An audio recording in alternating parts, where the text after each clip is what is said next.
My name is Mike Bauer, and I am running for the executive board, and I'm asking for your votes. A little bit about myself. I started in the union as an advocacy committee appointee, and then I became an OEA RA delegate, and then I was the building rep at Roosevelt High School, and then there was a vacuum, and I became the head rep with very little experience. And then I was asked to be on the Achievement Compact Committee, which was, yeah, anyways. And then I became the Zone 1 organizer for the last bargain. So I helped organize that. And then I ran for the executive board, and currently I'm on the executive board, and I'm liaison for the Advocacy Committee and Zone 1. I was the head internal organizer for Measure 97, and I'm just a little caveat on that one, just for signatures. And we managed to get 10,000, and it was really exciting to deliver that to the RA floor. And then, let's see, I was a rep, and now I'm the co-head rep at Cleveland High School, and I was just currently accepted to the statewide organizing task force, which is an OEA position. But the reason why I'm asking for your vote is that I think that I've demonstrated a strong sense of advocacy, and if you've talked to the Zone 1 people that have called me out into their buildings and standing up to principals that are kind of running their own little fiefdoms and stomping on our contract, I've got a pretty good track record at helping out locals or local schools. That he does. So, anyways, I don't have 3 minutes of speaking here, but I'm just asking for your vote, and thank you. Ann Thompson. I've been at Jefferson for 11 years now, a few more in the district, but that's where I spent most of my time. I teach health. Ironically, I'm not good with microphones because I never use them, and we're not good at what we don't practice. But apparently I can stand in front of 15-year-olds and talk about female condoms and dental dams with no problem whatsoever. And yet this makes me horribly nervous.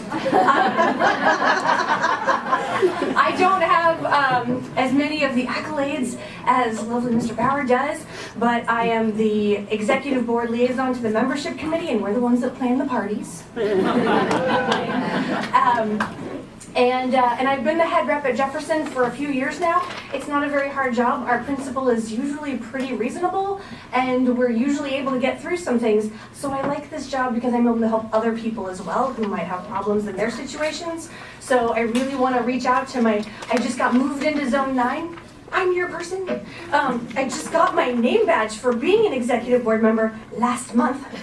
So I'm asking that you please let me keep my name badge. Thank you.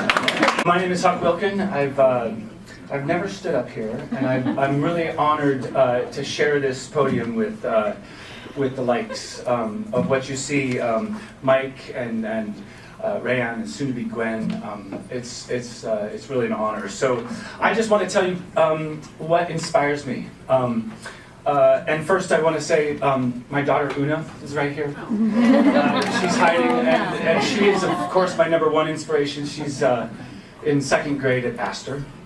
And has not gotten in trouble yet.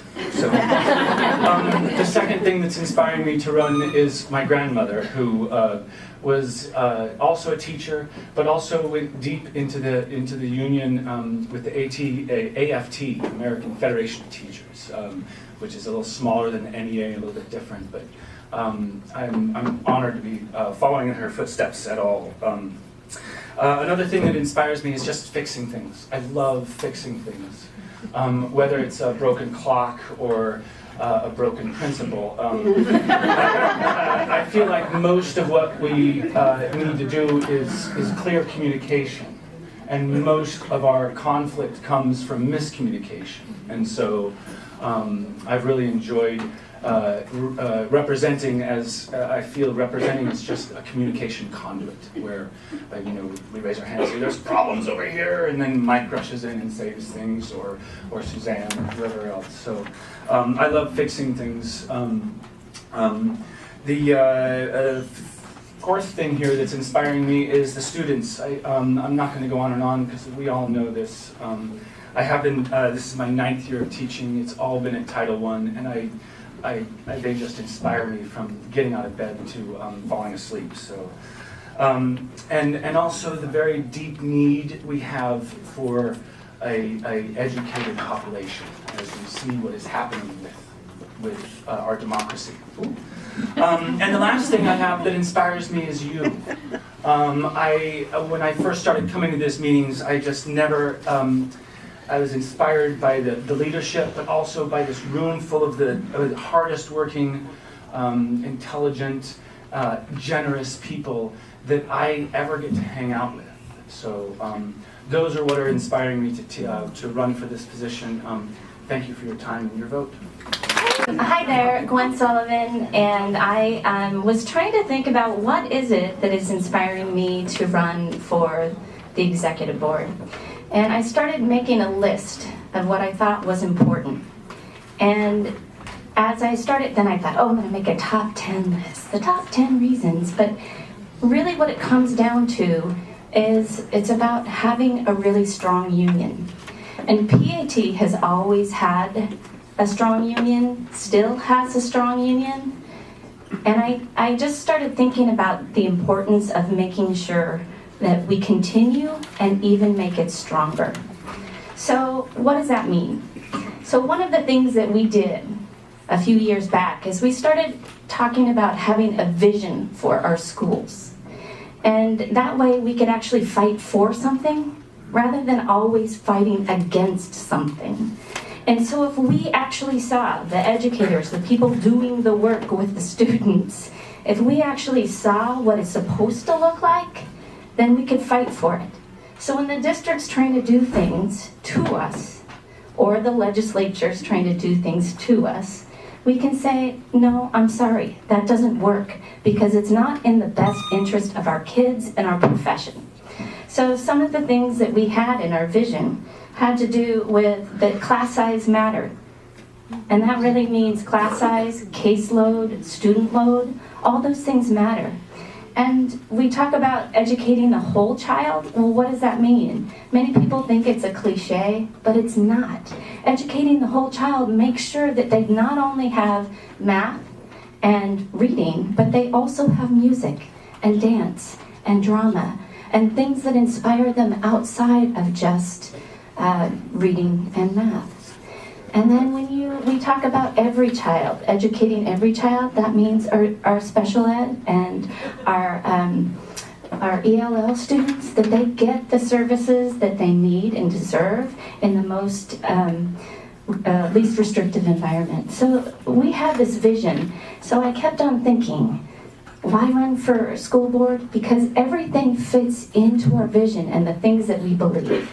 So I guess as a public school attendee here in this city, my parents both graduated from Jefferson, and my brother and sister are also teachers, my brother-in-law, we come from a family of educators.